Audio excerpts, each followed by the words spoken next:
आज मी वनताराच्या अधिकाऱ्यांना बोलवलं होतं, त्यांच्याशी मी चर्चा केली।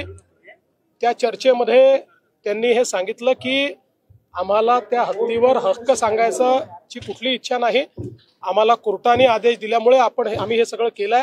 मी त्यांना सांगितलं की मग असं असेल तर तुम्हीही आमच्या सोबत सुप्रीम कोर्टात जॉईन झालं पाहिजे आणि आपण जॉईंटली सुप्रीम कोर्टाला विनंती करू की हा हत्ती म्हणजे माधुरी त्याला तिथेच आपल्या कोल्हापूरमध्ये नानणी मठ जे आहे त्याच्या परिसरामध्ये तिथेच आपण एक रेस्क्यू सेंटर तयार करू।